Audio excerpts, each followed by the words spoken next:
Well, good morning. I'm Colin Crawford. I'm the President and CEO of Mac Publishing, publishers of MacWorld magazine. And on behalf of all the sponsors, I'd like to welcome you to New York and MacWorld Expo. You know, it's tremendously exciting to be able to bring such a major event for the Apple industry to the Big Apple. After all, it's one of the largest concentrations of Macintosh users in the country. Yeah, exciting. That's a word that has once again come to be associated with our industry, and that's a real pleasant change.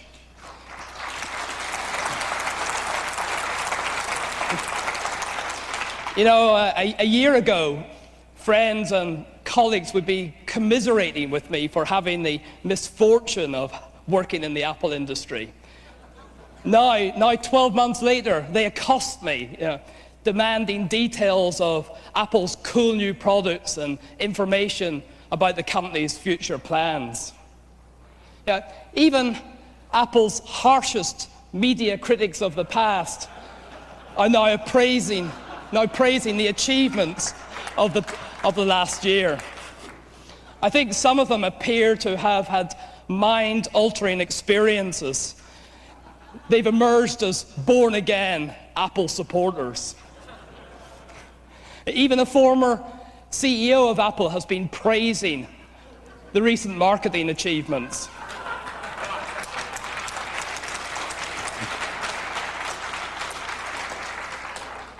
Yeah, and although the achievements at Apple have been the result of the dedication and efforts of a huge number of people, I'm convinced that without the leadership and direction of Steve Jobs, the results would not have been so dramatic. I think it deserves a round of applause.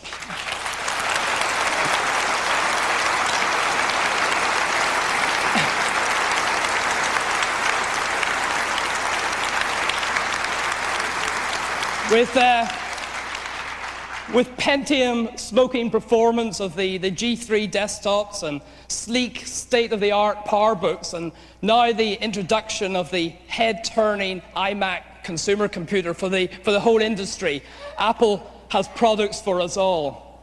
And Apple's announced a long-term operating system strategy that really makes sense for developers and users. And in just a couple of minutes, we're going to hear an awful lot more about Apple's future plans. At MacWorld Expo this week, you're going to see exciting new products from over 230 vendors covering design and publishing, the education segment, and the consumer market. The editors of MacWorld will be on hand to pick the best products, and they're going to be announcing the best of show winners this afternoon. Macintosh games are going to be a key focus for the Expo this year, and not only will you hear about exciting new titles coming to the Mac, you're going to have a chance to show your gaming prowess at the first National Macintosh Gaming Championship, and it's going to be a way to win some fantastic prizes. Also, check out the conference tracks. We've got MacWorld Pro and the MacWorld Users Conference, and they're designed for you to get the most out of your investment in the Macintosh platform. And throughout the week, MacWorld Live will be covering the expo, and we'll be broadcasting through macworld.com and macweek.com. So be sure to stop by the MacWorld booth. You'll see key Apple and other industry executives being interviewed by the MacWorld editors. But personally, I think that MacWorld New York will be remembered most for the iMac and the significant support shown for this product by a wide variety of vendors. So now, it's my privilege to turn over this opening session to Apple Computer and to a very special guest, Apple's interim CEO, Steve Jobs.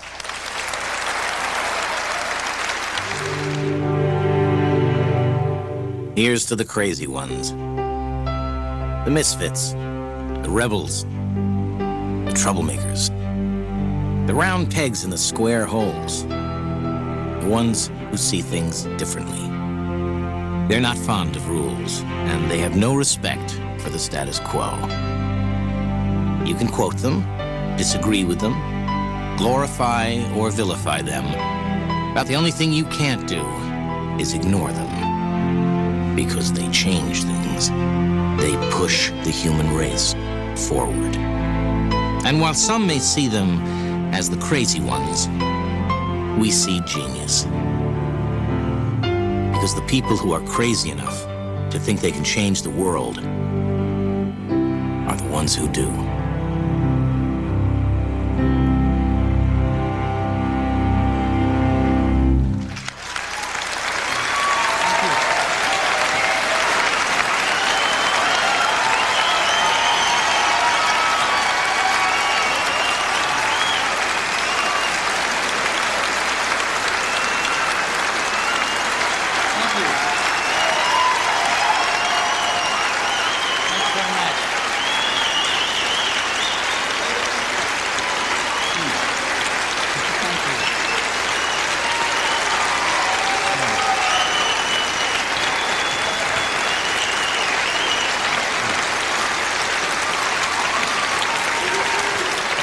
Thank you very much.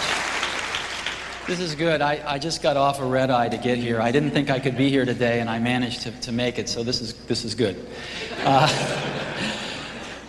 We got some great stuff to talk about today, so let's get into it. An American named Abraham Maslow came up with a theory that he called the human hierarchy of needs. And this theory was a very simple one in concept, somewhat profound in its implications, that humans have needs that must be met. And these needs can be stratified into certain levels, and they need the bottom needs to be met first, and then they progress to the next level, and when those are met, they progress to the next level. So you start off with the physiological needs, food, clothing, and shelter, let's say. If those are met, or once those are met, you then start to be concerned more with the safety of your environment, eventually with love, with esteem, with self-actualization. I don't know if this is true or not, but this is what Abraham believed. And I thought this was a good model, so I borrowed it today to construct Steve Jobs' version of this, which I call the Apple hierarchy of skepticism. And let me explain this to you. When I came to Apple a year ago, all I heard was, that Apple is dying, Apple can't survive. And it turns out that every time we convince people that we've accomplished something at one level, they come up with something new. And I used to think this was a bad thing. I thought, oh, Jesus, when are they ever going to believe that we're going to be able to turn this thing around? But actually now I think it's great. Because what it means is we've now convinced them that we've taken care of last month's question. And they're on to the next one. So I thought, well, let's get ahead of the game. Let's try to figure out what all the questions are going to be and map out where we are. So that's what the Apple hierarchy of skepticism is, and it borrows from Dr. Maslow. So the first level, what we encountered a year ago, was survival. And a lot of people thought Apple was in some sort of death spiral, which I think there was some truth to. What did we do? We did many, many things, but the three things that stood out in people's minds was we brought in a new management team to run the company, a new board of directors that's got some phenomenally experienced people on it, and we did a deal with Microsoft. The largest software company in the world wanted to help Apple was a fact that didn't escape very many people. And it added a lot of credibility to what we were doing. And the combination of these three things and a lot of other medium-sized things, I think, convinced people fairly rapidly that survival, at least in the short term, was not an issue. And it gave us some time to demonstrate that we could accomplish some other things. So immediately, once we did these things, then everybody moved up a level. And, I can't see when you do that. Thanks. So maybe later, could we do some more? That really helped me, thanks. So they moved up a level. So if it wasn't about survival, it was, but there's no stable business in the Mac market. That was the next level of the hierarchy. So we had to start demonstrating that we had a stable business and that one could be made from the Macintosh market because it's a great market. So what did we do? Well, the most important thing was profits. In the end, that's what a lot of people look at. And so the first full quarter of the new management team, Apple delivered profits of $47 million, right, for the quarter ending the end of December. And in the next fiscal quarter, the second fiscal quarter, ending the end of March, Apple delivered a quarter with $55 million worth of profits. This went a long way to convincing a lot of the skeptics. And we will be announcing the results of our third fiscal quarter, the one that just ended at the end of June, a week from today. And I'm very pleased to tell you that it will be our third consecutively profitable quarter.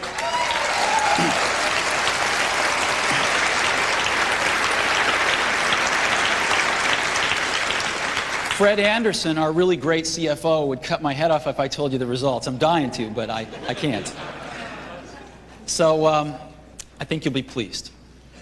In addition to that, we're seeing the resources of Apple rise in terms of cash, in terms of people. Our retention has gone way up. We're losing hardly any people from the company now, and we're hiring incredibly good people into the company. We also realigned our distribution channels, and of course the most visible part of that was CompUSA. There have been many other parts of it as well, but CompUSA is a very important part and sort of the symbol for the whole realignment of distribution, and it's working great. And we began an advertising campaign for brand around Think Different and for some very specific product advertising. So for the first time in a long time, people saw Apple on television and in outdoor and in print. And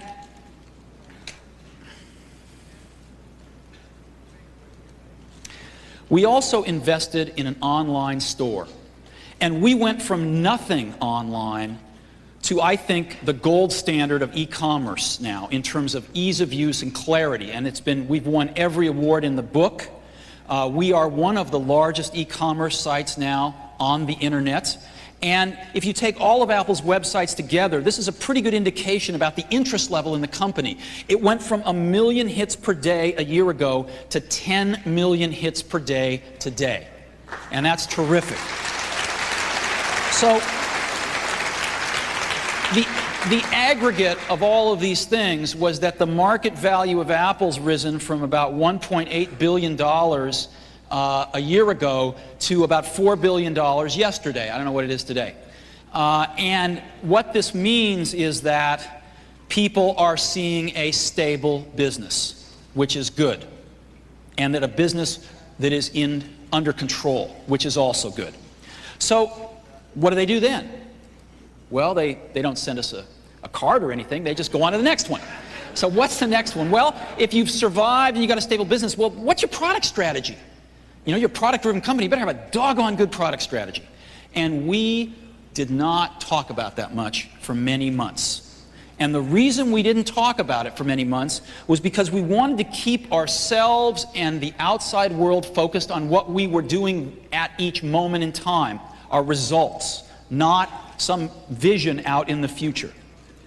So we didn't talk about it, but we were working our tails off on it. And in the month of May, we disclosed it all at 2 events. One we called the Big Bang on May 6th, and the other a week later at the Developer Conference. And let me take you through that product strategy now, because it's been very well received. When we got to the company a year ago, there were a lot of products. These were the product platforms, 15 product platforms, and a zillion variants of each one. I couldn't even figure this out myself. After about 3 weeks, I said, how are we going to explain this to others when we don't even know which products to recommend to our friends? There was no way to do it. So we went back to Business School 101 and we said, what do people want? Well, they want 2 kinds of products. They want consumer products. Consumers want them in general, and education wants, for the most part, consumer products. And we need pro products, because our design and publishing market wants pro products, and some consumers do, and some education do as well. And in each of those 2 categories, we need desktop and portable models. And what this told us was, if we had 4 great products, that's all we need. And as a matter of fact, if we only had 4, we could put the A-team on every single one of them. And if we only had 4, we could turn them all every 9 months instead of every 18 months. And if we only had 4, we could be working on the next generation or 2 of each one as we're introducing the first generation. So that's what we decided to do, to focus on 4 great products. And the first one that we introduced, of course, was the Desktop Pro product, which was the Power Mac G3. And this thing has been an incredible success for Apple. It's a great product. The performance is stunning. If you go out and find the fastest Pentium 2 machine money can buy, a 400 megahertz Pentium 2 machine, it byte marks out at 5.6 byte marks, right?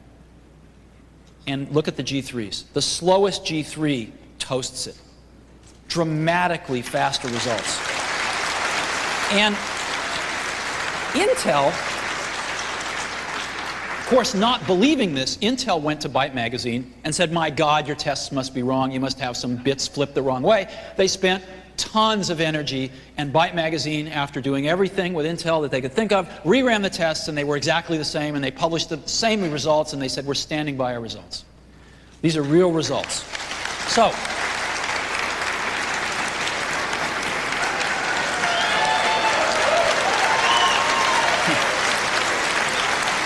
we wanted to tell people about them. We wanted to tell people about them, so we put it into our advertising. And we have sold over 750,000 G3s to date. So we're very happy with this. And that is our Pro Desktop product. The next product was the Pro Portable. And as you know, that is our new PowerBook G3. These are wonderful products. You can get them with screens up to 14 inches. They're gorgeous, giant screens. And the fastest Wintel portable you can buy has a Pentium 2 266 in it, and you can fry an egg on it. They can't put faster ones in there because their power is so high. The G3 is a beautiful chip in that it uses literally 15% of the power of these Pentiums. So we can put our fastest ones in the portables right away. And so our fastest portable with a 292 megahertz G3 is faster than any Pentium machine, portable or desktop, in the world that money can buy. And we've tried to tell the world about this too. Now, we had some availability problems about a month ago. This thing has been so popular that it outstripped our ability to make them, but we've shipped right now probably tens and tens of thousands of these last quarter, and the spigot's really open wide right now. So I apologize if you've had trouble getting these things. They've just been really popular, and the spigot's as wide as we can make it now. I think that the supply should catch up with the demand in the next few weeks. Another thing that we're announcing today is that we are bringing DVD video to the PowerBook G3. And the way in which we're doing it is going to work for everybody who's just bought one, because it's an add-in DVD drive. As you know, the PowerBook G3's got these 2 great docking bays. You can just pull out your CD-ROM drive, pop in a DVD drive, and a PC card that goes right in one of the 2 card slots for the decoding. So you can not only have DVD-ROM, but you can play consumer DVD video and actually watch it on the PowerBook. So if you want to see this, I'll show it to you now. Yeah? Okay, let's go look at it.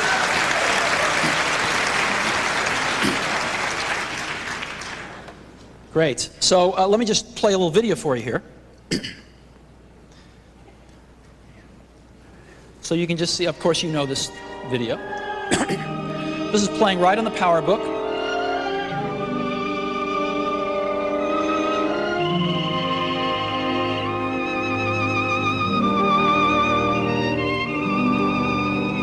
So you get the idea there. Yeah.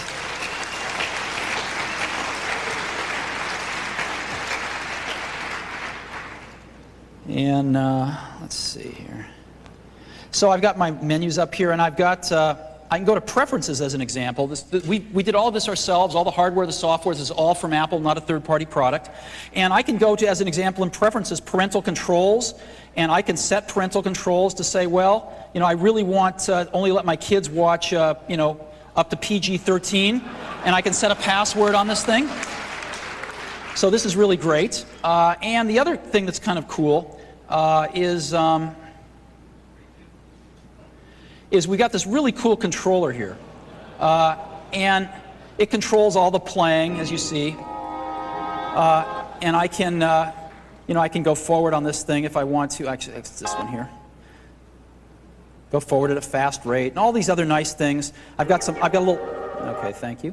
I've got a little door here with all my advanced features under it. And it's pretty nice. It's a second generation DVD-ROM drive, so it reads all the CDR drives and things like that. And the PC card supports MPEG-2, AC3, all the great stuff. So this is now the coolest way to watch movies on airplanes in the whole world.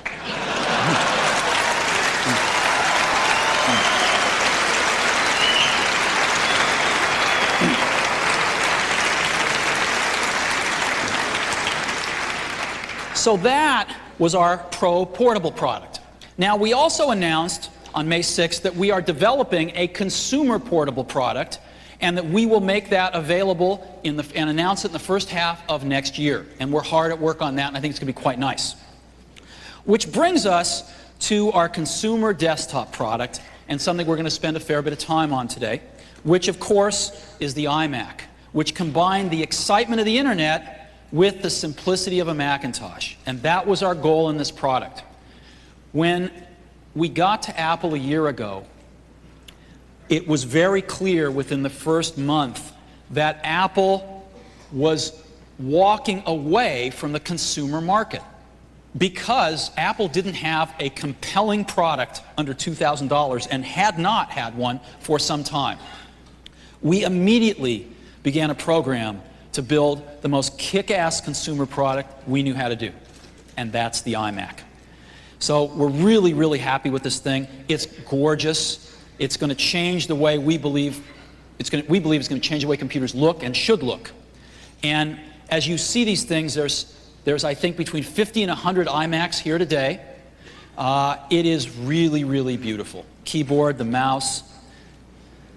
It's very nice.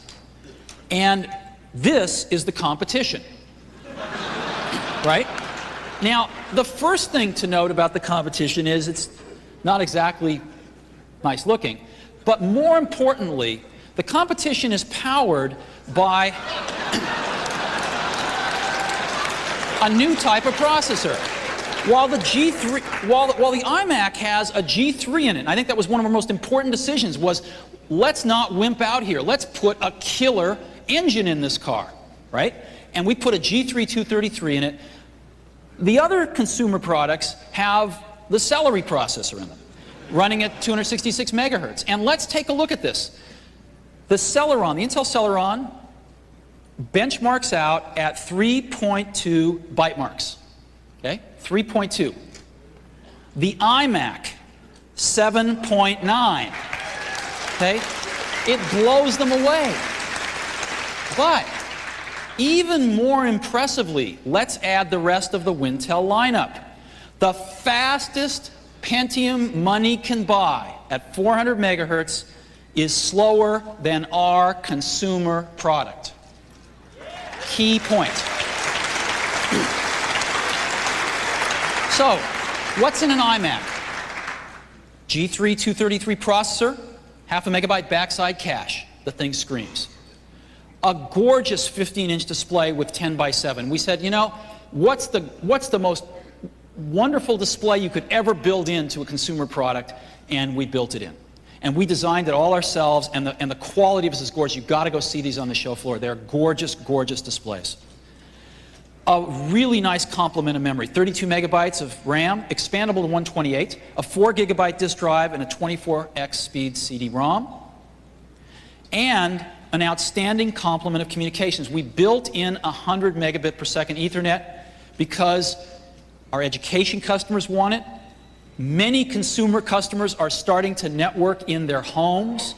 And even some of our design and publishing customers want to use the iMac because it's terrific for some of the jobs that they do. So we built in super fast networking. A lot of the other consumer products don't have networking, and on many you can't even add it. We decided to go to a whole new system of I/O, a whole new way to talk to your I/O called Universal Serial Bus. It's an emerging industry standard, runs at 12 megabits per second. We have 2 USB ports built in and a 33.6 KB modem. Now, we got some feedback on the modem.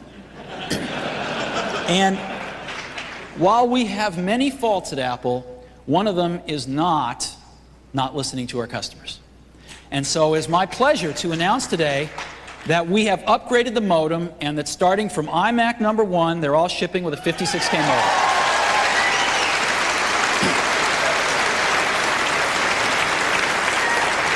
So, thank you for your cards and letters. We really do read them. 4 megabit infrared, which is wonderful for talking to some of these new digital cameras, et cetera, et cetera. Stereo surround sound, great keyboard and mouse. Not a cheesy one, great keyboard and mouse. And some great bundled software, starting with, of course, Mac OS 8.1, which is a really nice version of the Mac OS. And the best internet software for getting online in the world, Microsoft Internet Explorer, Microsoft Outlook Express, and America Online that has a new version of the browser. Hey. I gotta tell you, I use IE and I like it. So, I think it's the best browser out there, but you can make your own choice. But choice is good, don't you think? So, I choose to use IE, and I'd suggest you take a look at it if you haven't. It's pretty good. In addition to what we think is the best internet software, we've thrown in a few other things to boot. We've thrown in Quicken 98 Deluxe from our buddies at Quicken, who are enthusiastically staying on the platform.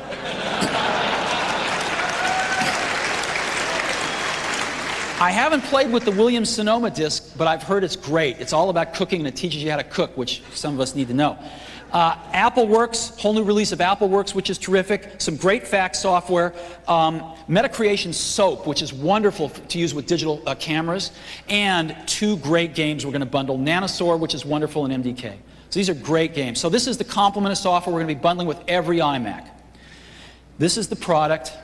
This is the price for everything you've seen. Complete. And we're announcing here today that our rollout of the iMac is going to happen on schedule. Our US launch date is Saturday, August 15th. You will have a lot of iMacs on the shelves in the stores. Maybe not for long, but they'll be there. So we are rolling out in the US on August 15th. Now, I want to go back to something we talked about a few minutes ago, which is Universal Serial Bus. This is a really big deal, because what it does is it extends Macintosh's legendary plug and play even further. First of all, Universal Serial Bus is 30 times faster than the old Apple serial ports.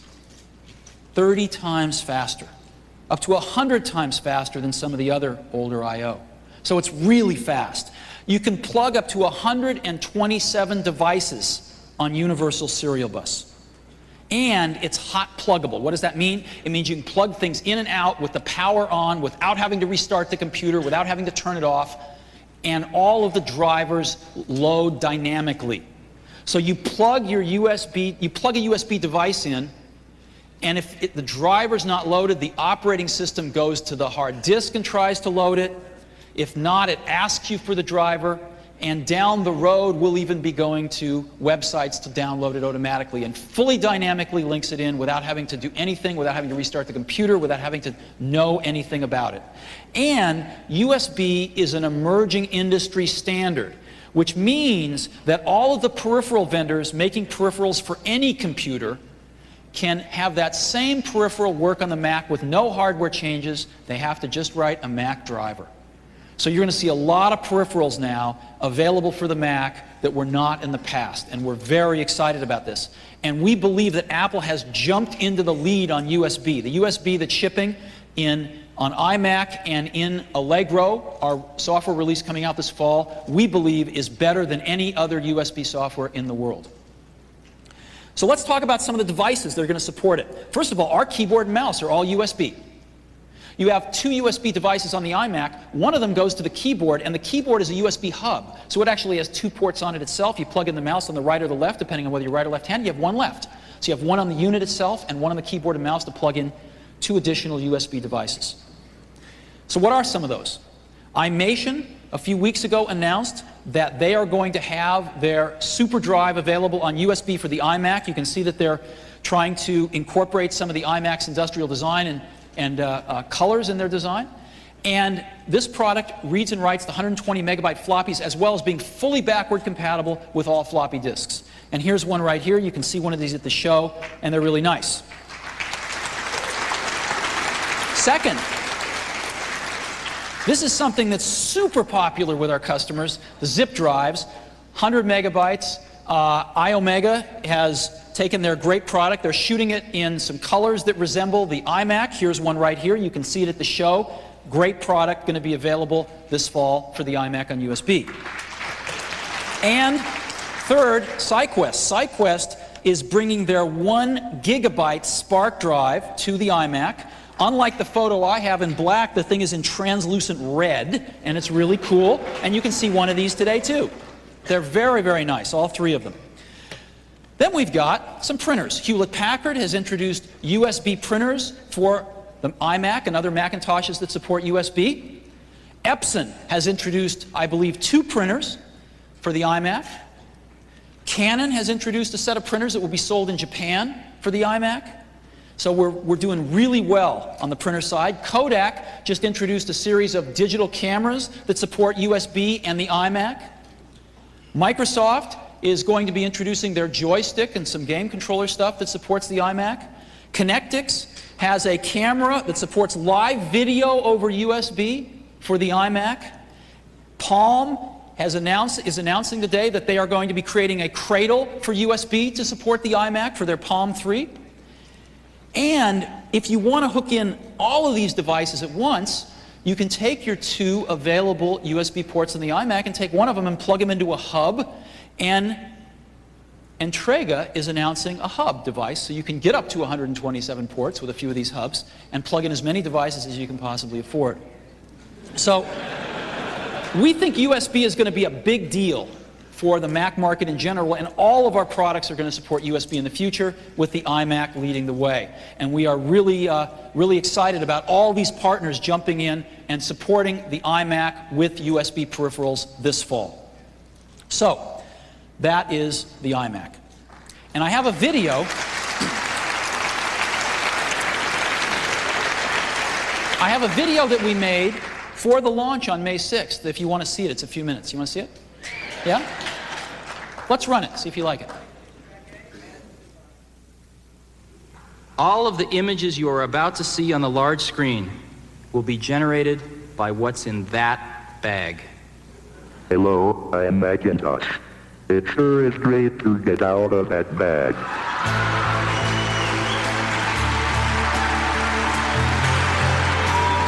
Millions of people bought a Mac because it did things that no other computer could do. It really got people excited to, this is a personal computer like none other before.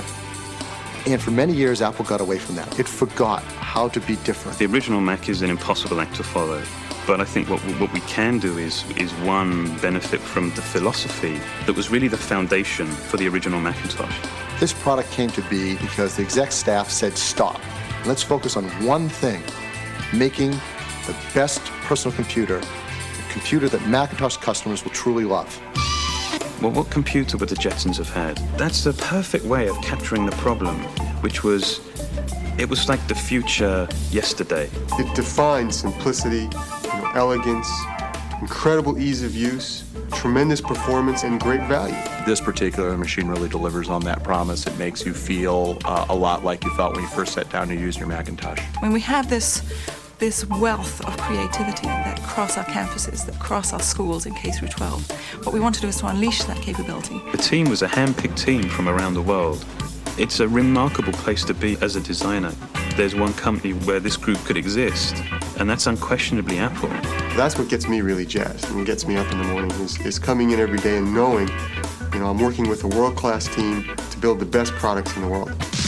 Wow.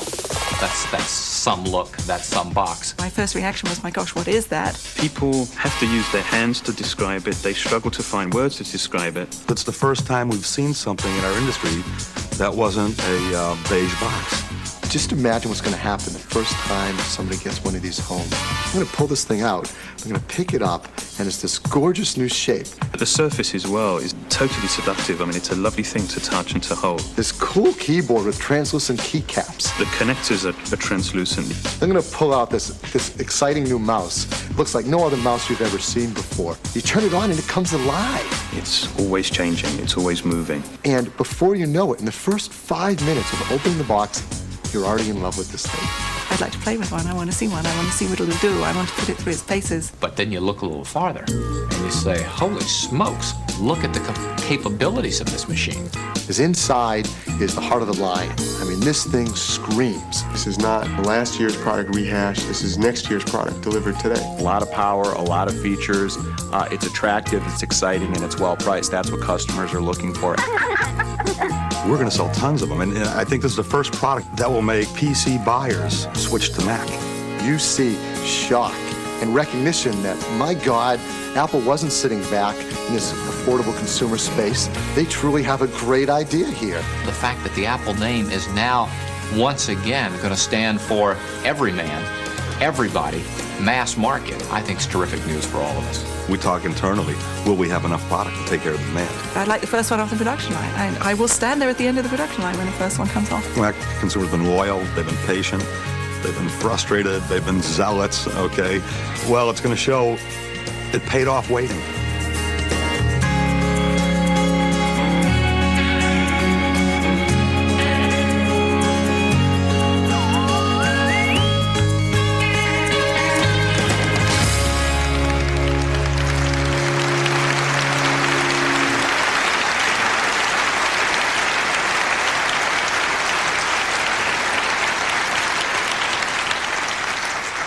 We feel pretty strongly about the iMac. So, that is the hardware strategy and product lineup. And what you're going to see over the next several years is us constantly upgrading these products, making them better, making them faster, making them sleeker, putting new features and fun stuff in them.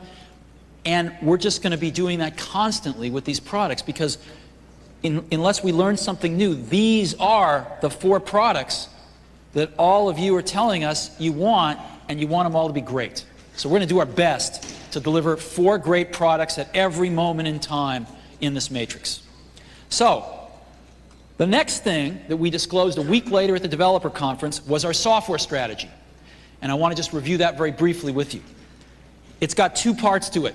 Mac OS 8, which is doing wonderfully, and we're improving it every 6 months. The software team's doing a phenomenal job on this, and we announced Mac OS 10. The future of the Mac OS, we will announce the first version in production the quarter a year from now. So what is Mac OS 10? I think we all know what OS 8 is. What is OS 10? OS 10 is the product of Mac OS 8 and a lot of the technology that was in Rhapsody. And the goal was to make a very modern OS that runs Mac apps, where we don't have to write new apps to get all the modern features we want. So what are these modern features? They're protected memory, right? When an app crashes, it doesn't bring down any other apps or the system. It's great virtual memory, where the computer manages the memory for you in a very intelligent way. Preemptive multitasking, true multitasking, so that when an application tries to hog the machine, of course, the operating system partitions the time in a different way. Multi-threading, fast networking, really fast networking. In the future, we got great networking now on OS 8, but we're taking it even further with OS 10. Very fast file I/O. Fully PowerPC native, so the operating system in general screams. And the most important thing, runs all OS 8 apps, and with a very minor tune-up that will take a developer from 2 to 4 weeks to do. Their existing Mac OS 8 apps will spring to life on OS 10 with all the new features I just outlined. And the developers love this. They said, thank God you now understand what we want. We don't want to rewrite our apps to get these features. We want to take our existing apps, tune them up, and have them run on a modern OS. And you've given us exactly that as a plan. A very easy transition for our developers and their apps, and we believe our end users too. So that's what Mac OS X is. And if you take a look at the timeline, we shipped 8.1 in the first calendar quarter of this year. We're going to ship release 8.5, which we call Allegro, late this quarter, and it's a great release. And then we're going to ship 8.6 in the first quarter of next year, and Sonata again in the third calendar quarter of next year. So that's the roadmap for System 8, right? Starting with 8.1, and as you can see, about every 6 months, there is a release, right? So that's where we are with System 8. Where are we with Mac OS X?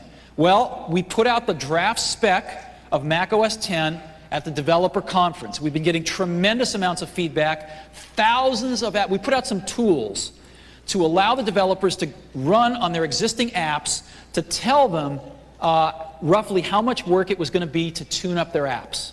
And the data that's come back, thousands of people have run their apps through this stuff and given us the data back, and it's exactly what we predicted. So we're right on the money, I think, with this. So the spec has been fantastic. We're getting lots of great feedback from our developers. Then we are shipping what we used to call Rhapsody, and we will rename Mac OS X Server around the end of this quarter, early next quarter. And this is the OS guts of Mac OS X as a server product, and it's a dynamite server product that we're going to ship around the end of this quarter or early next quarter. We're going to be shipping then in 1999 a beta of the Mac OS X desktop software in calendar Q1, and our goal is to ship production version of Mac OS X calendar Q3 of 1999.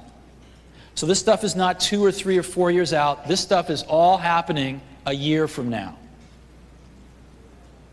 We're very, very excited about it. So again, you can see the OS X going from the spec to the shipping product. The reason we can do this so fast is because a lot of it already exists. We've been working like crazy for the last year, and we only divulged our plans a few months ago, and we are fairly far along on this stuff.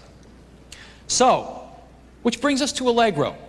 Allegro, Mac OS 8.5, I believe is going to be the most important release of the Mac OS in the last many, many years, surpassing even OS 8. Surpassing even OS 8. And so what I'd love to do is, we'd love to show you some of this today. I'd love to invite Phil Schiller on the stage. Phil, you saw in our video just then, he runs worldwide product marketing, to give us a demo of a few features of Allegro OS 8.5. Phil? Hey, Steve.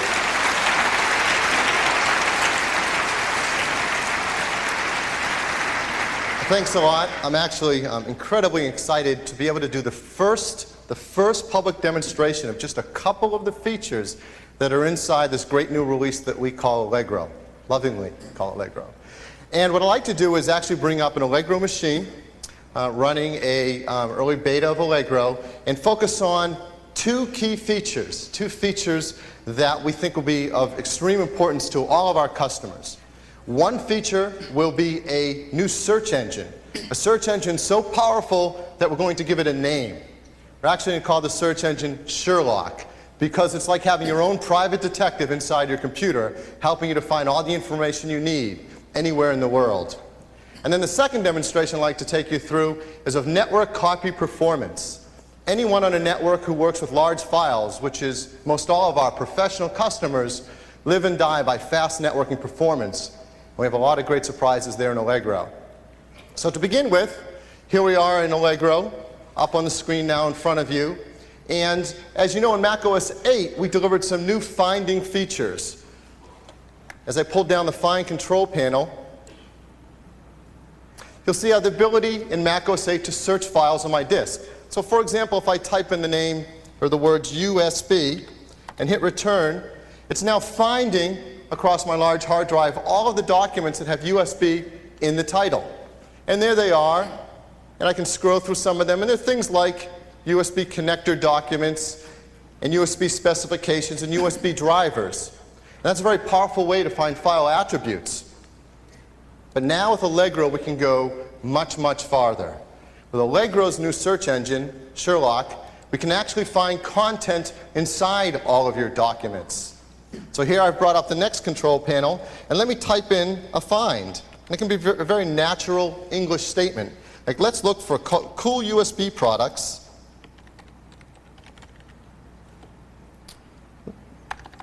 It would help if I was a great typer. For iMac, and of course the more I write, the more specific it can be.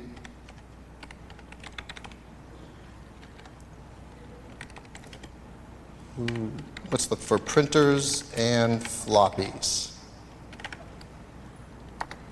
And now what the search engine Sherlock is doing, it's going over my hard drive. I have 10,000 documents on my hard drive.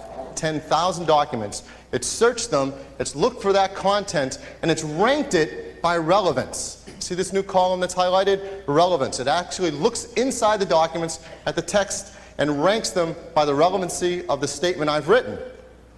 And it looks inside all of your popular documents that we all use every single day. It looks inside my Word documents, my Quark Express documents, my ClarisWorks or AppleWorks documents. It searches all of these and comes up with the information. Let's just pick the first one right on top there. And here I open up a document, and inside it is actually information about HP's new DeskJet printer. Oh, later.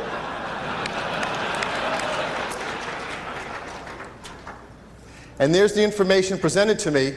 Now that took a few seconds. Maybe there's a faster way to find out if that's the document I want.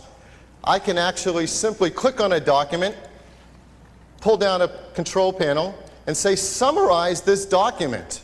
And now the Sherlock search engine has gone and created a 2-paragraph summary of a long document.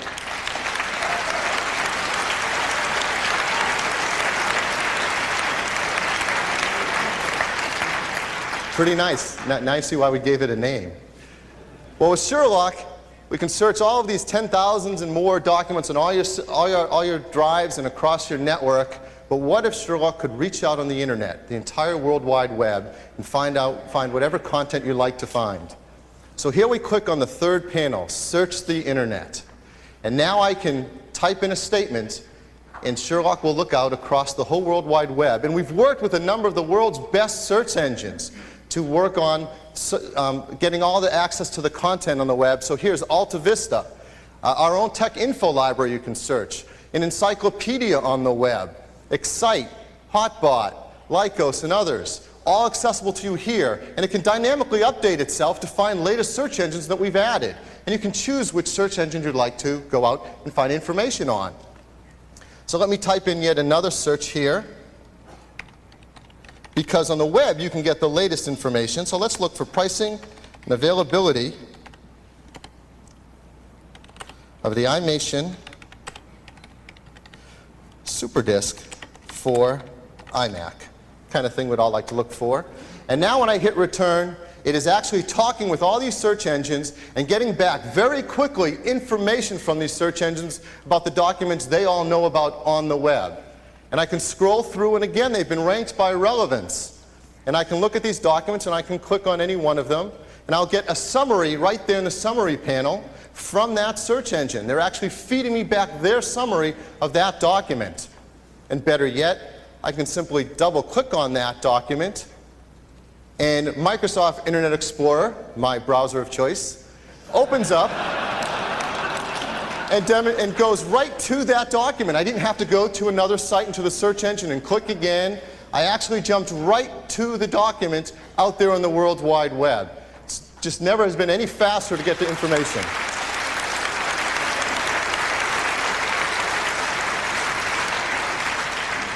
Thank you. Now, wouldn't it be great if you could save all these searches and just do them over and over whenever you need to?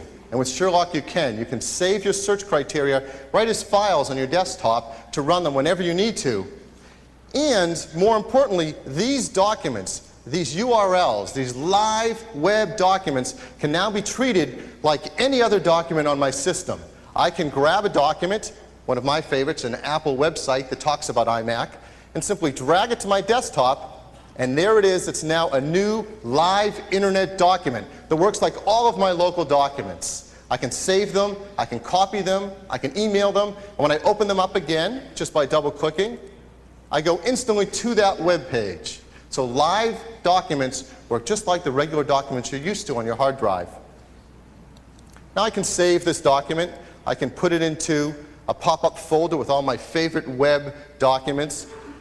And as I look through it, let me double-click on one more of those documents in here.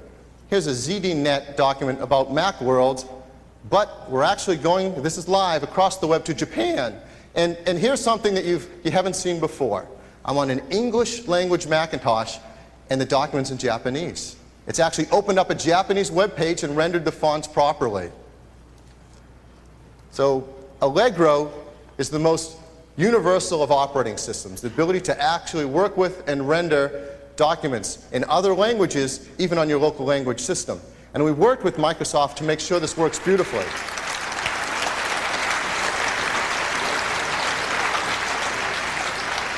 So that's Sherlock, the most powerful search engine in a personal computer, and it helps you find all of your documents on your local system, inside all of the content, and on your own network, and across the entire World Wide Web. And we hope it's something that every user will value and find of tremendous power. Now, for the next demonstration, I'd like to move over to another Macintosh and a PC next to it. Now, what we're going to show here, yes, you can boo for a minute if you want, that's okay. But you know what? It is a multi-platform world, and we need to work together. And we think that's fair, and we're working very hard on that at Apple. Yep. But while we work together, it's also nice to beat them every now and then. It really is. So what we're going to do here is we're going to do a network copy performance test here. I have on your left, and on my left up here, a Power Macintosh G3 running the beta of Allegro that you've just seen. And it is sitting on a dedicated 100 megabit Ethernet network, which is something we'd all like to have, right? Your own dedicated network. And what's sitting behind it is another G3 Macintosh, the exact same kind of unit, running AppleShare IP6 as its dedicated file server. On your right-hand screen, I have a compact Desk Pro running a Pentium 2 at 400 megahertz, the fastest Pentium you can get, running the world's fastest networking file system, NT4. It's sitting on its own dedicated 100 megabit Ethernet network, and behind it is a Dell server, Pentium 2 server, also running NT4. Now we've made sure the specs are exactly the equal on these machines, same memory, same partitions, so it's really a very equal test. And all we're going to do is the simplest of actions, copying a file. Steve, if you could give me a hand with this.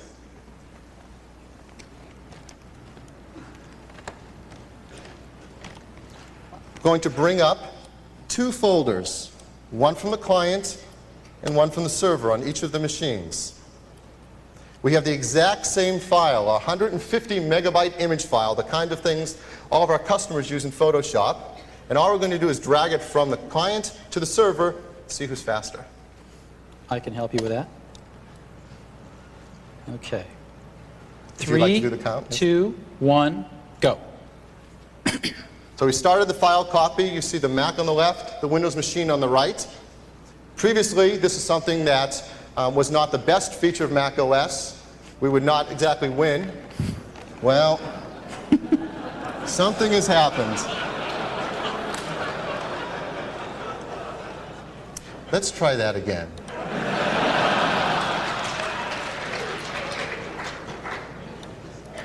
Let's delete the file. It's a good thing this is beta. Yeah.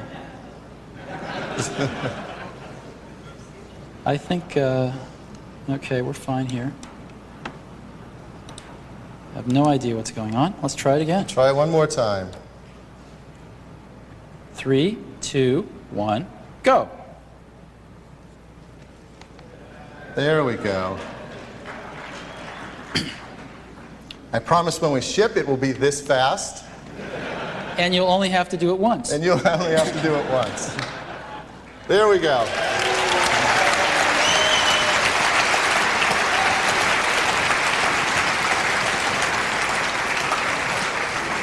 What customers will find when they purchase Allegro that the performance of network copy is improved 3x, making it now 50% faster than Windows NT. And in this demo, we're actually using over 80 megabytes per second, a megabit per second of the Ethernet network, the theoretical maximum. And Windows NT is using just over 60 megabits per second. So truly getting up to 50% faster in a lot of our demo tests. Steve, thank you. Thank you, Phil.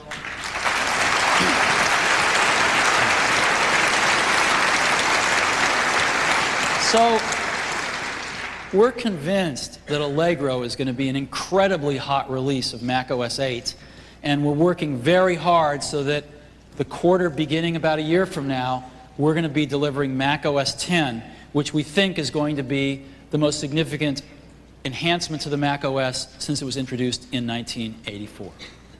So that is our software strategy. And again, our developers really loved it at the developer conference. We're working with many of them on this, and we rolled out our product strategy on May 6th and a week later, and I think it was very well received. It wasn't one day later before we started hearing the next level in the hierarchy of skepticism, and that was, well, okay, so you've survived. Now you have a stable business. That's really great. You're making some profits. That's really good. Business is in control. That's wonderful. And you got a dynamite product strategy. You got to execute on it. But you guys have been executing pretty well. We'll give you that. But you know, are you going to have the applications? And of course, we anticipated this a year ago. And we've been working with a lot of developers in the last year. And it's amazing how many of our developers just hadn't been talked to, hadn't been listened to. And we've been doing tremendous amounts of that and really forging business partnerships with our developers, and it's been fantastic. But let me take you back to a year ago. A year ago, that was not the case. When I first got back to Apple, I called a lot of the big developers up, and they were just hopping mad at Apple. Hopping mad for having lost some market share, but even more hopping mad for not having paid any attention to them. And we knew we had to turn this around. And we started asking some of these developers to re-partner and recommit to Apple, and so that we could together turn the situation around. And you know who the first one was? It was Microsoft. They said, we want the Mac to succeed. We've got a fantastic business selling Mac software. We think the Mac is great. We want the Mac to succeed. We want to partner with you. Our first developer partner, which we announced a year ago at MacWorld. And I'm really pleased to tell you that despite the boos we received a year ago at MacWorld, this partnership has blossomed. And it's done what every good partnership should aspire to do, which is to deliver great products to our mutual customers. And I'm very happy about this. And I think when Microsoft committed to the Mac, it helped a lot of the other developers get over whatever historical baggage and hurdles that they had and recommit to the Mac, and it's been fantastic.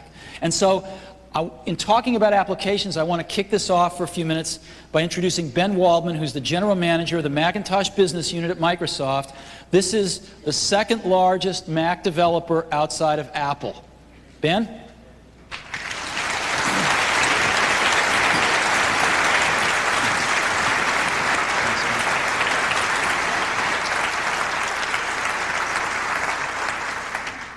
I have to tell you, it's really exciting to be able to come to MacWorld and be from Microsoft and actually get some applause. But I guess maybe that's what happens when you finally learn how to write some good Macintosh software.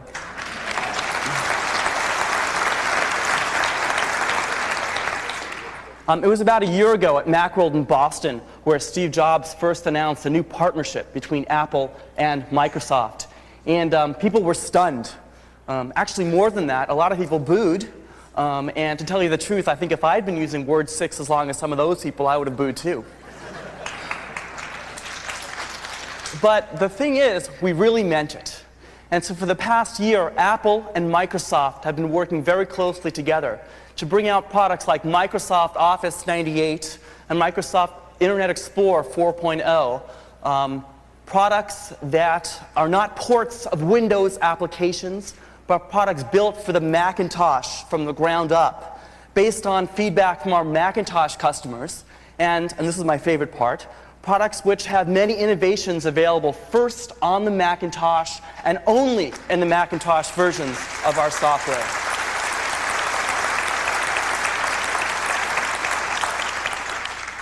Steve first showed me the iMac sometime last year when I was visiting Apple on a trip down there. And when I looked at the machine, I thought about it, and actually the first thing I thought was, boy, these guys really are thinking different.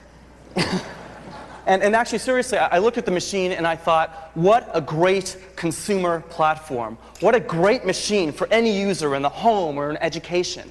And we knew that as Apple's partner, it was our job, our responsibility to create some really innovative software to go along with this great new hardware from Apple.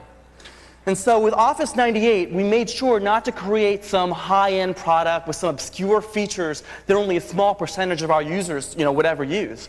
We spent over 80% of our effort working on features that every single user would use every single day to make Office 98 indispensable to all Macintosh users, whether they're using a G3 desktop, one of the fabulous new G3 portables, or of course the new iMac. And in fact, we thought that iMac and Office are such a great combination that today, Apple and Microsoft are announcing that every customer who buys an iMac and then buys a copy of Office 98 will be eligible to receive $100 back from Microsoft.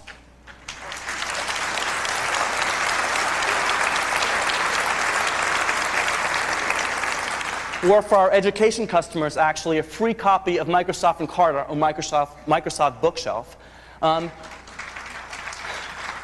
Great, love those products too. And actually, this is another first for us. This promotion is actually first on the Macintosh and only on the Macintosh from Microsoft. Of course, the I in iMac stands for Internet.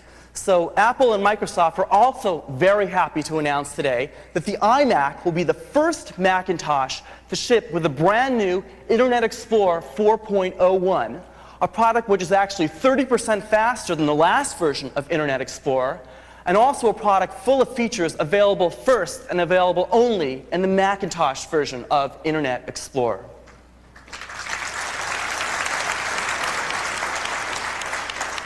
To tell you the truth, being the I in iMac is really a big honor for us.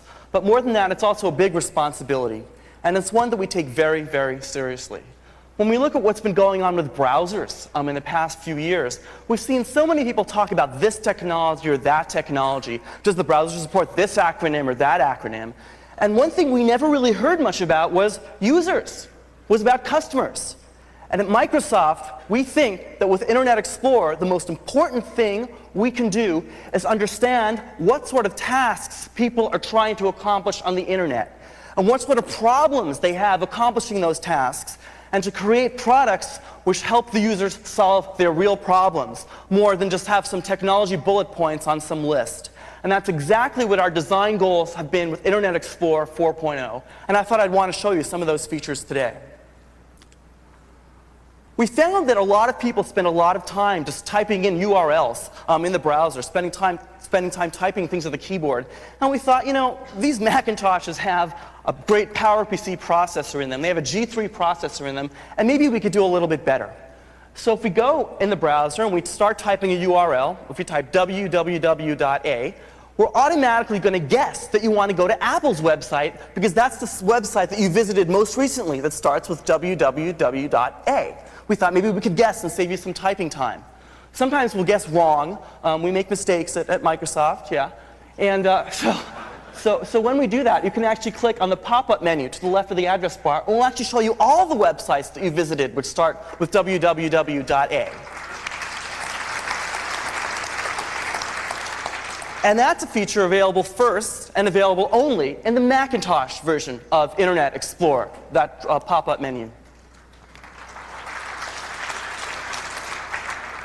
Another area where we thought we could do a lot better was searching on the Internet. So if we bring out the new search bar in Internet Explorer, and let's pick Excite as our search engine, and let's look for some cafes in New York. So we'll type in Cafe New York, and we'll see a bunch of search results come back on the left side in the search pane. And we'll try one. Let's try that. And it turns out it's the wrong page. Now, in other browsers, you might have to go and click the back button right now, and then you'll have the back button, and it'll reload the page, and you'll try another one, and it's kind of a pain in the ass. So we thought we could do a bit better. So now you can see the search results and the content at the same time in your browser. A radical idea, but we think it makes things a lot easier.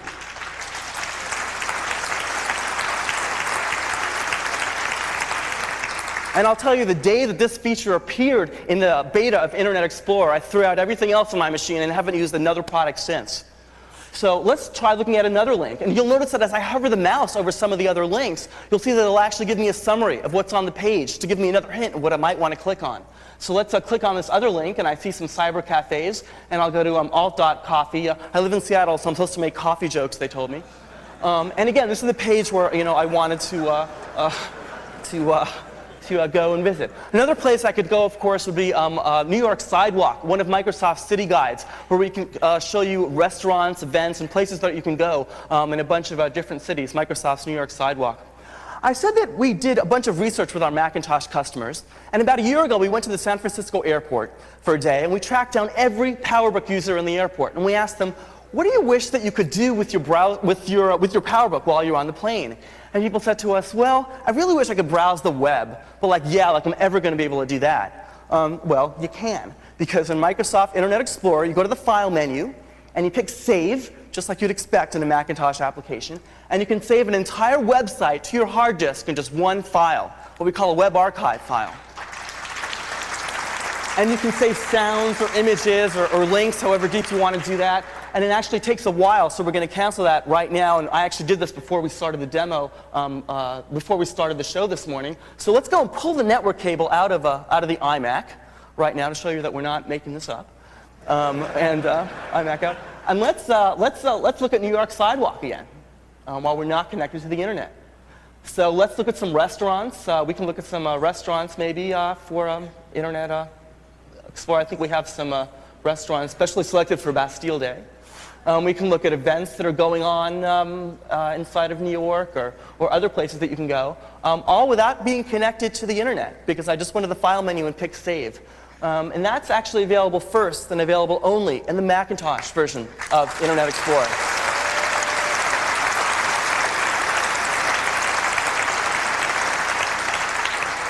Another thing that's really important to Macintosh customers is color fidelity. So that when a designer designs an image and you see it on your screen, you want it to look exactly like what the designer intended it to look like. And of course, that's important to graphics professionals. But more than that, it's also important to every person using their iMac at home. Because as you buy things on the web and do electronic commerce, you kind of want to know what things are going to look like before you buy them. So Apple has some fabulous technology called Color Sync to ensure color fidelity. And Internet Explorer is the only browser on any platform to support color sync technology. And let's see why that makes a difference. If you look at the image on the left, I guess it's kind of a little bit different than the way the designer designed it, because he designed it in a different monitor. So it's, if you look at the leaves on the bottom, they're kind of too saturated. And if you look at the lion's faces, they're kind of a bit too green. So it doesn't look very good. So now let's go turn on color sync support inside of Internet Explorer, which is on by default, but we turned it off for the demo. And then reload the page on the right. And now you can see the image exactly like what it's supposed to look like. The things look a lot better. Maybe it's hard to see on the barcode, but if you saw it on the iMac where we're demoing it right here, you'll see that it looks exactly like what it's supposed to look like. And again, color sync support is available only in the Macintosh version of Internet Explorer. First on the Mac and only on the Mac.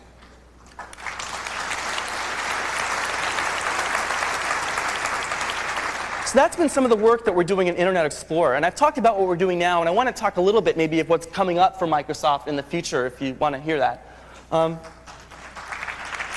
few people. Okay. One of the things we've just done at Microsoft is actually reorganize our Macintosh groups. We've taken the 200 people working on Macintosh software today at Microsoft and put them into one organization, my group, the Macintosh Business Unit.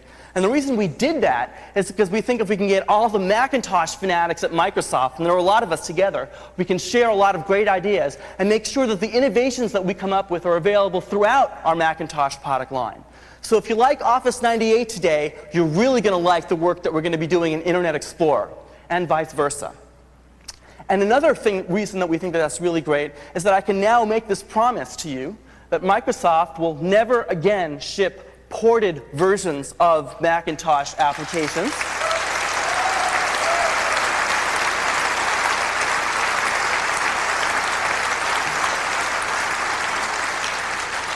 I guess you could say we learned our lesson. And from now on, we will be shipping Macintosh products built from the Macintosh from the ground up for our Macintosh customers with a lot, and I'm telling you a lot, of innovations and features available first on the Macintosh and only on the Macintosh from Microsoft. And so I want to thank all of you today who are using our products, who are using Office and Internet Explorer on the Macintosh. We're actually giving away some free CDs at our booth if you want to try those out as well. And so thank you for using our software, and I invite you to join with us as we work with Apple to continue creating great Macintosh software in the future. Thank you very much.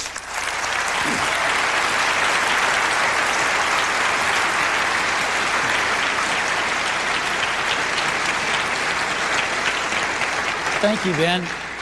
You know, when we announced this partnership a year ago, I was trying to think of analogies. I thought, well, Nixon goes to China, or Reagan and Gorbachev, but then somebody had to be Nixon, you know, and so, or Ronald. And so I don't know what the right analogy is. I guess it's just Apple working with Microsoft to bring some great products to our customers, and I feel really good about this. So, we've been doing a lot in the last year with Microsoft and with others. And we announced, as I said, we announced the iMac on May 6th. Now that was just 9 weeks ago today, exactly 9 weeks ago. That is 63 days ago. And since that time, a lot of the work that we've been doing with some of these developers has come to fruition, and even some developers that we hadn't talked to have called us on the phone, and an extraordinary thing has happened. I'm really happy to tell you today that in the last 63 days since the iMac has been launched, over 177 apps have been announced for the Mac. Huge. So these are totally new apps, they're upgrades, the whole bailiwick, 177 new commits for apps to the Mac since iMac was launched. Now I've got about 20% of them I just wanted to run through with you. Obviously, some great internet software. You heard about a new version of IE. America Online's got a great version for the Mac of their new browser that's terrific, much better than their prior version. On the web, we've got some great software to create websites.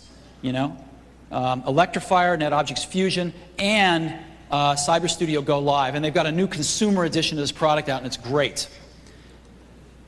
In our core publishing market, Adobe shipping a landmark upgrade, Photoshop 5, that's been extraordinarily well received by our customers. Corel coming out with the Draw and Paint programs. Some fantastic stuff from Meta Creations, some upgrades like SuperGoo, and some totally new products like Show, 4 new products from Meta Creations.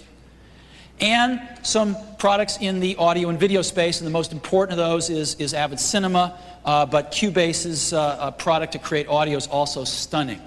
And these are great, great products.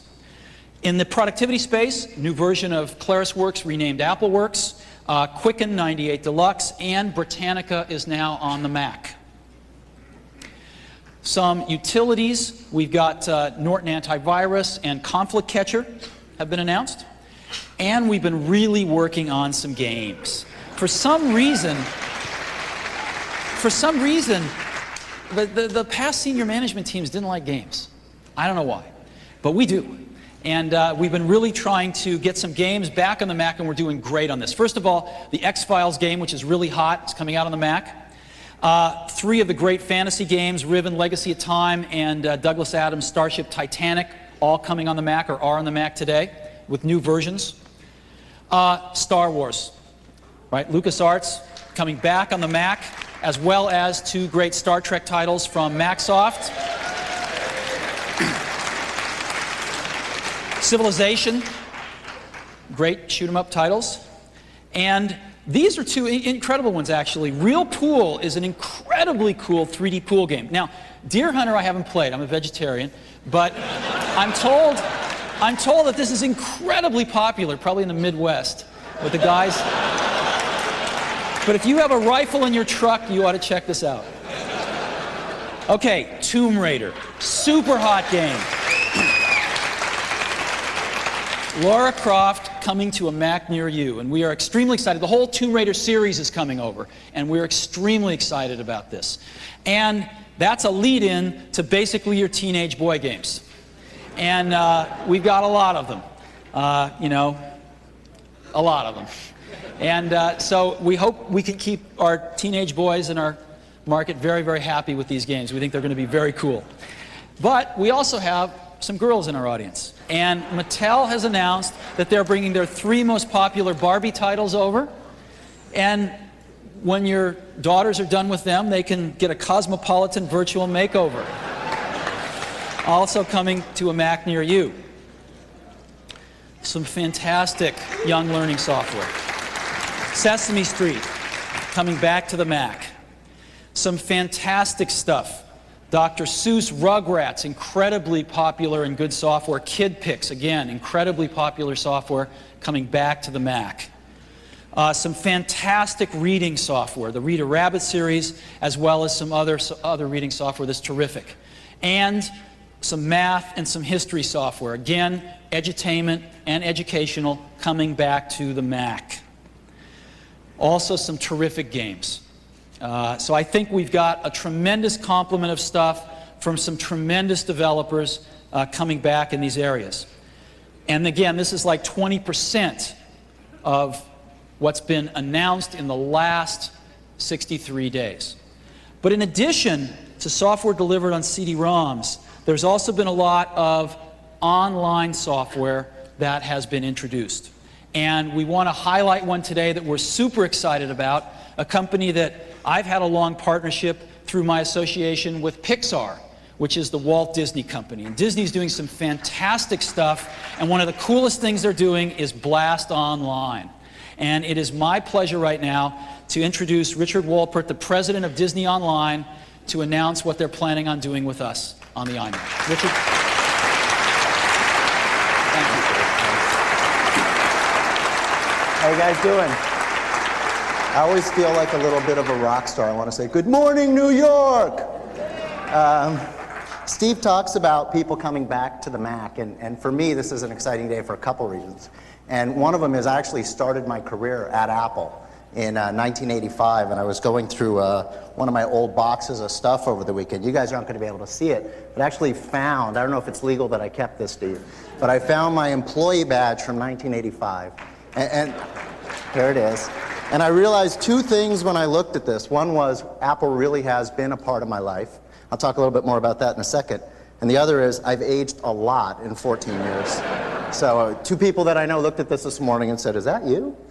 You know, Apple really has been part of my life. I had a software company for several years called After Hours Software, which specialized in Macintosh software. Probably more important than that, I actually met my wife at Apple.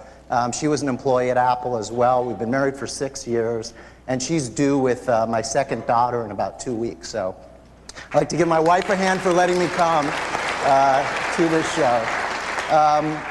The other reason I'm excited today, well, one reason, I saw Sinbad in the audience, and that's exciting for me right there. Hi, Sinbad. How you doing? All right. So that was exciting. I'm doing a demo for Sinbad. That's pretty cool. What's that? Okay, we'll talk later, Sinbad. My people will call your people. I have some people they'll call you. We'll do a breakfast. Gregory Hines, we're doing a musical. It's going to be funny. We'll have Hines and Sinbad. It's going to be great. So, the other reason I'm excited today is we are announcing today the launch of Disney Blast for Macintosh. It is available today as a beta for free to anybody who wants to go to it. It's available at www.disneyblast.com. If you want to get straight to the Mac sign up, you just do a /Mac at the end of that. And it's something we've been working really hard on, especially in the last several months. We've had a lot of great help from Steve and his team to bring what we've wanted to bring in terms of a great internet experience for kids to the Macintosh. I'll just talk about Disney Blast for a second, and then I'll go into a demo. Disney Blast is really, in our opinion, the definitive online service for kids. It not only has great online content, but it's a great community experience for children and their parents and friends. We have great parental control software included, so parents can control who the kid is communicating with and not communicating with.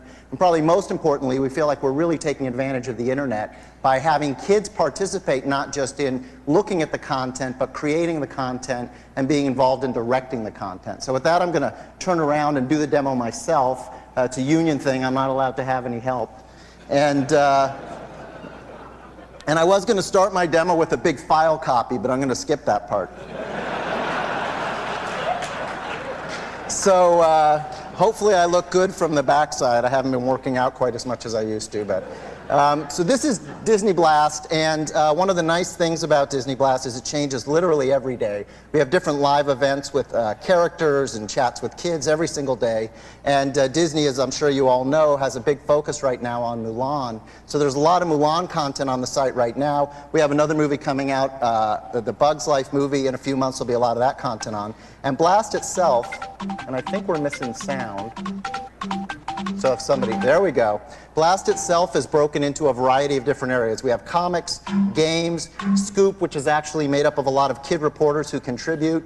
We have a special section this month with Mulan, Blast Junior, which is educational for young kids, and then Studio Blast with effectively online print kits and activities.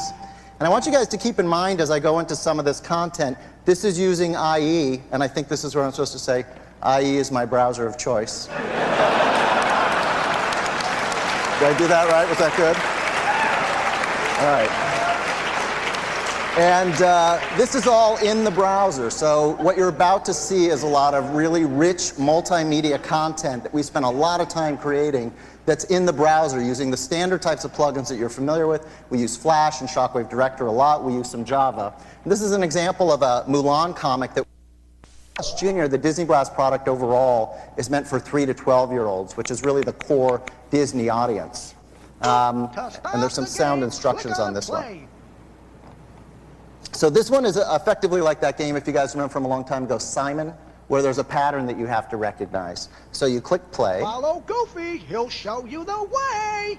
So Goofy's going to show you the way. So first I got to click on the drum, and I click on the drum.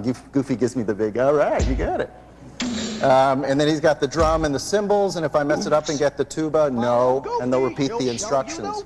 So the point here is in the Blast Junior area, which is aimed at the 3 to 5-year-olds, we do have entertainment, but it's much more focused on early learning. And that's an example of something we have in there. The events calendar is really important for showing the live events nature of what we do. Every Friday we have chats with characters, so here's a chat with Rabbit from Pooh.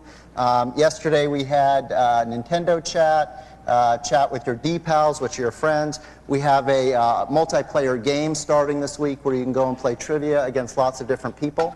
And the last thing I'm going to show you is something called Studio Blast. And there's a couple different things in here. One is we offer different print studios. So an example of a print studio would be Lion King Print Studio with coloring pages, wallpaper, calendars, greeting cards. If you wanted to make a calendar online, you simply choose the character you want. You can choose any month that you want, and you create the calendar and you can print these out. One of the great things about Blast and the online mechanism that we have is every couple weeks you get a new print studio. So we just released the Mulan one now. There'll be another one coming out in a few weeks, and you get great stuff here. The other thing people ask us is, well, if I go to Blast, am I just going to get Disney stuff? I'm showing you a lot of Disney stuff, but part of what we're striving to do is have Disney traditionally branded stuff, but also reach out a little bit. And with that, we have a section called D-Toys, and I'm going to end by showing you one of my favorite D-Toys, which was actually inspired by my mother. It's called Fridge of Horrors. My father always used to say, "You're going to kill us one day." I don't even know what that was at one point in its life. So for those of you who have parents who have refrigerators that they don't clean out, you'll know what this is. But the concept here is a D-Toy, and it's just something to play with. It's kind of like a game, but there's no real scoring involved. And it speaks for itself, really. The instructions are click the food, so those are fairly self-explanatory. And there's various food that you can choose to put in the refrigerator, so I'm going to start with a pizza. And you take the pizza, and you think, I might be eating the pizza in a couple of days or an hour, so you put it in the refrigerator. But then time goes by.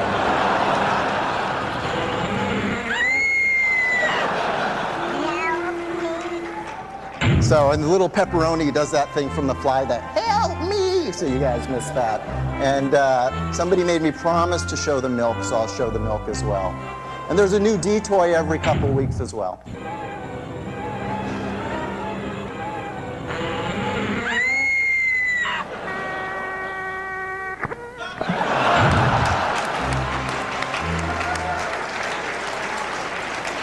So that's a quick overview of Disney Blast. Again, it's available today as part of the free public beta, disneyblast.com/Mac.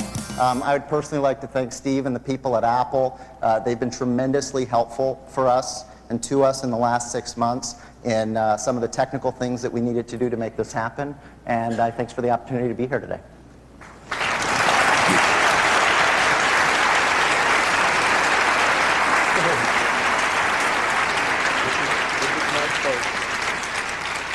Thank you, Richard. This is great, isn't it? If you've got young kids like I do, I think they're going to be very successful with this. So, 63 days, 177 applications. And I think this has startled even us. If we can keep going at anywhere near this rate, we're going to be doing great. So, I've got a video on applications that I'd like to show you. It's about 3 minutes long. Is that okay? Some of the developers talking about this. So let's go ahead and roll that.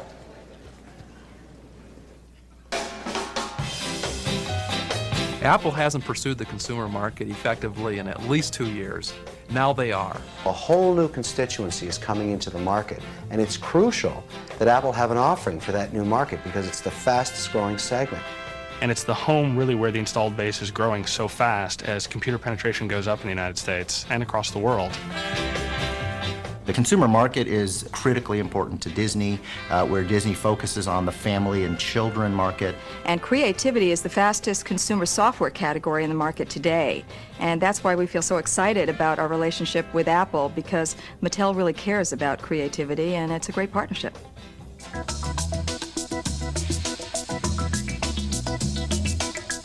With the renewed enthusiasm that Apple has for the iMac and the consumer market, we're really on board big time with Apple. For most consumers, the primary thing is going to be that whole price-performance issue, that they really want a machine that performs well, but they don't want to have to pay an arm and a leg for it. The great thing about the iMac is just the sheer sort of piratical daring-do about saying, well, we're going to do an entry-level machine, but just for the hell of it, it's going to be more powerful than the top, highest-level machine produced by the opposition. I think it's very young, I think it's very contemporary, I think it's very hip. The internet integration that the iMac has is probably one of the most compelling things about the iMac product for us at Encyclopedia Britannica, because increasingly our services and applications are going to be delivered online. The design is terrific. The ease of use that's always been the promise of Mac is still there, and then some. The power is fantastic, and now the price is right in the sweet spot.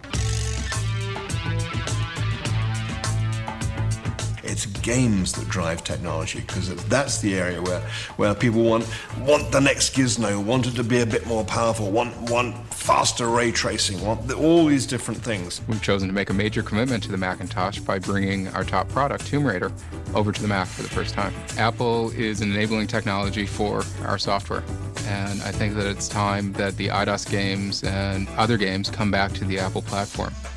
We came back into the Mac market to make a version of Cosmopolitan Virtual Makeover specifically for the iMac because we're so excited about it. We have more new games coming out for the Mac in the second half of 1998 than we've ever had in a 6-month period since MacSoft was conceived.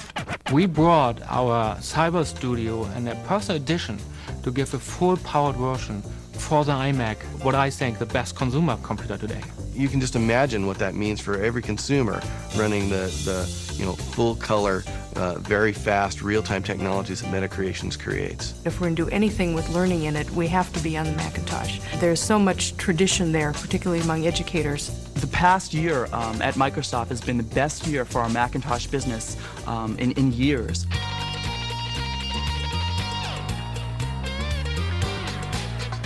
There's no way anybody can look at Apple Computer 2 years ago and look at Apple Computer today and not be blown away with the new vitality and energy that we see from all the Apple employees and from the Apple customers too.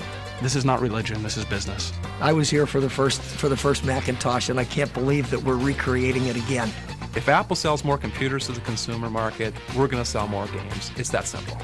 Apple is back, and they get it.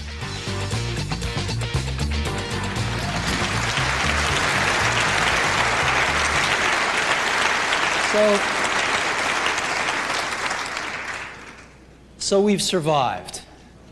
We've demonstrated that we've got a really great, stable business. We've laid out the roadmap of a fantastic product strategy, and we're getting apps back on the Mac in unprecedented numbers.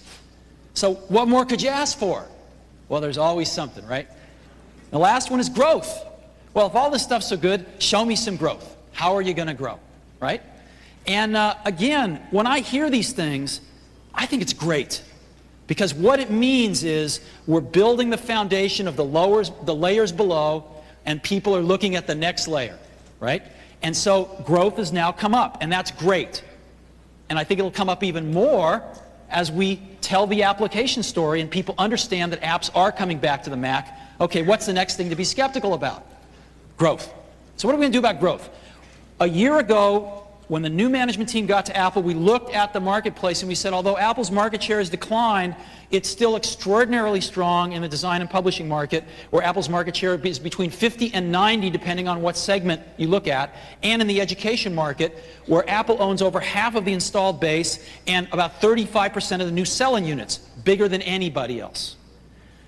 What we didn't say was that Apple had declined rapidly in the consumer market, a market that it invented.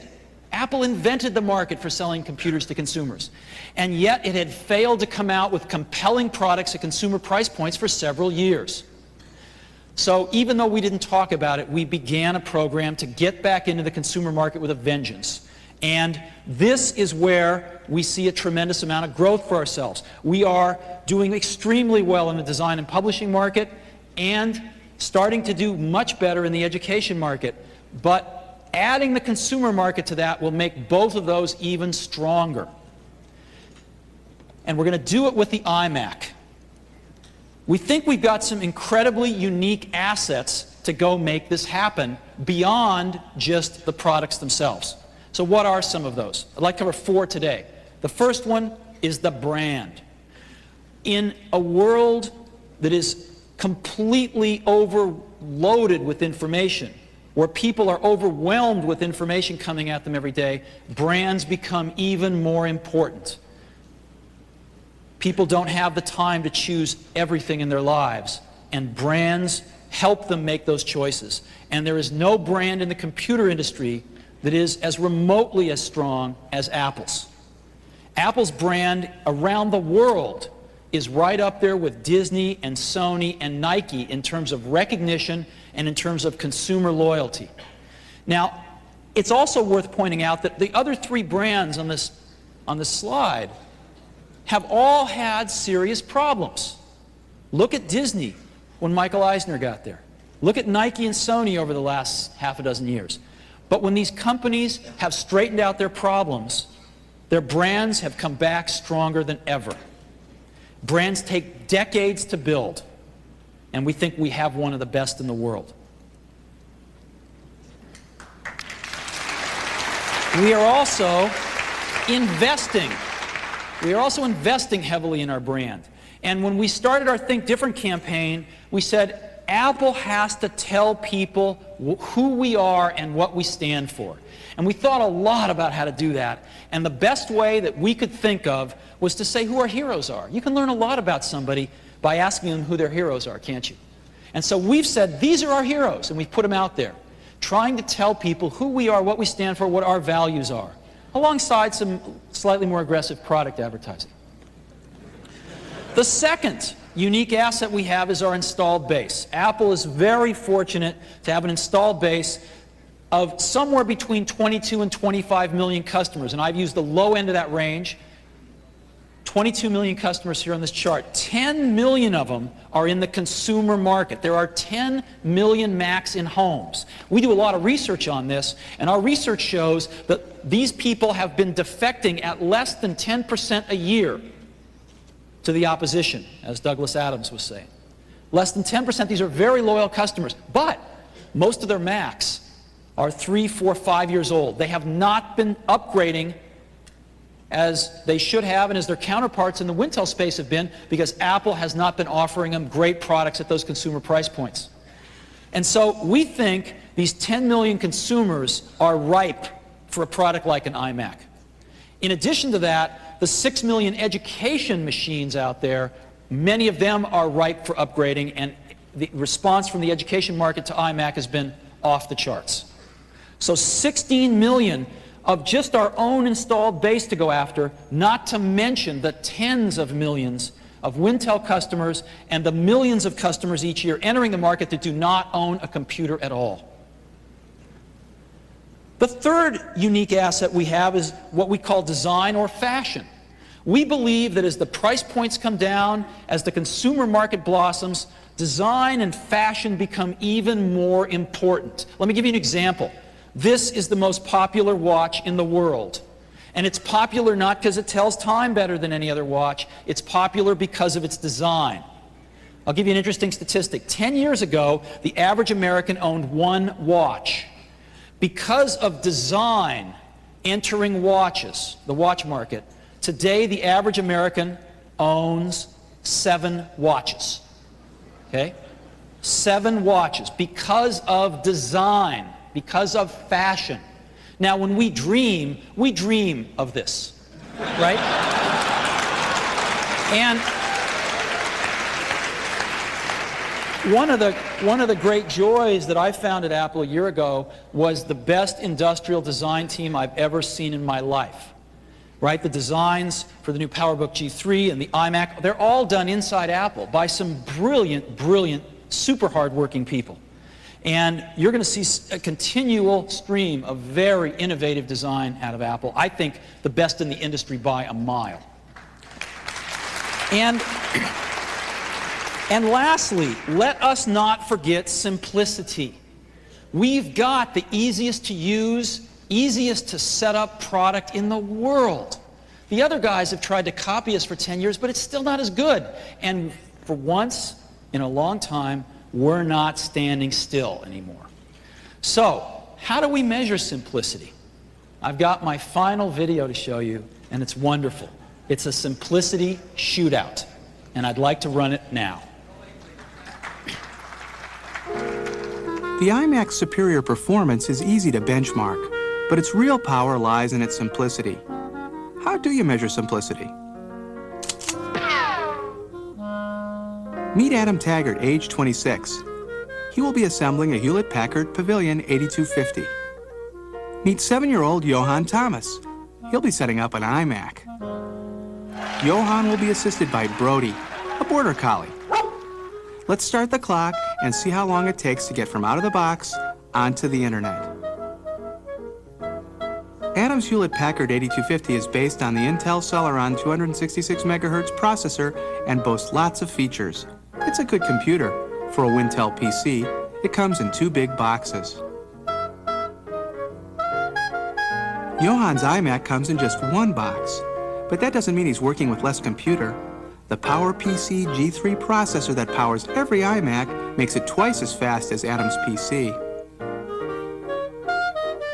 The iMac is loaded with all the same features, plus it has built-in 100 base T Ethernet networking and a bigger 15-inch display. More power wrapped in an all-in-one package.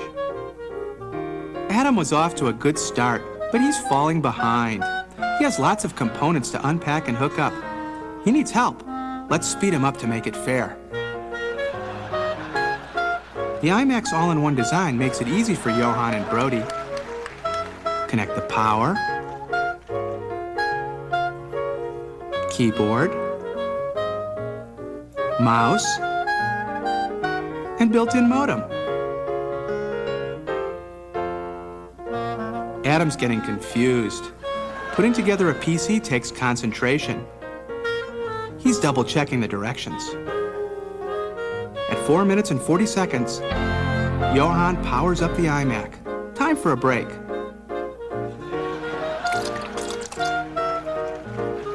Those external speakers are costing Adam time.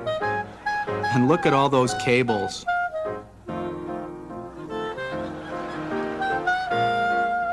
Johan is close to the finish line. Using Internet Setup Assistant, from out of the box onto the Internet, he logs on at 8 minutes, 15 seconds. Game over.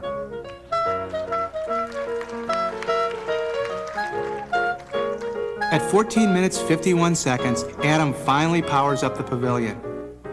Now might be a good time to review some of the extensive documentation that comes with every PC.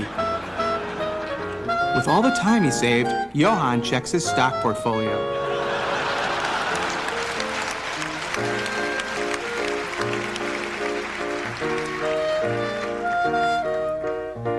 At 18 minutes, 10 seconds, Adam locates his certificate of authenticity and starts to register Windows.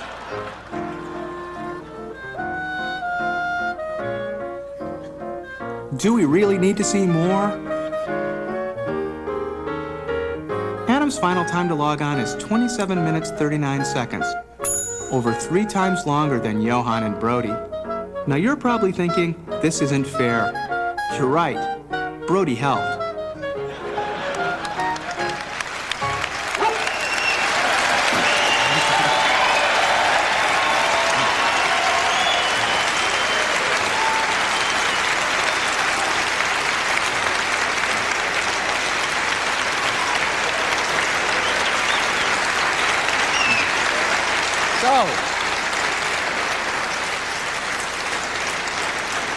By the way, that was totally real. We just got these two guys and filmed them. Didn't tell them anything, and it was totally real. We got to make that into a commercial, don't we? Yeah.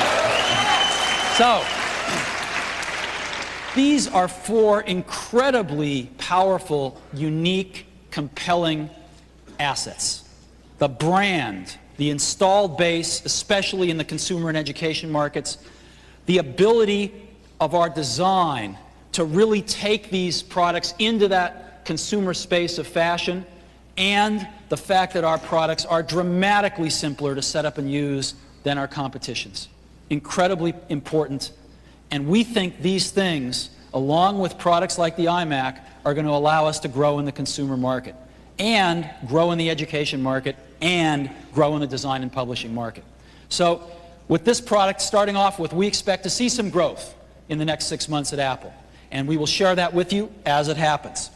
So, again, going back to Abraham Maslow, he created his hierarchy of needs. And we've borrowed it today to take a look at a hierarchy of skepticism that's followed us for the last year as we've slowly demonstrated step by step that Apple is coming back in a very big way. And we spent a lot of the last year working on these 3 things, which are now visible. The survival of the company, a very stable and healthy business, and a terrific product strategy. And we are now going to demonstrate these last 2 steps. Applications coming back to the Mac. People are absolutely going to be able to get the applications they want on the Mac, and in many cases they're going to be the best versions available, and how this all translates into growth for Apple, for its developers, and for the market in general of Macintosh customers. So I really appreciate the chance to be with you today. We've got a great show. Go check out the iMacs, go check out a lot of the USB peripherals, and go check out a lot of this great software. Thank you very much.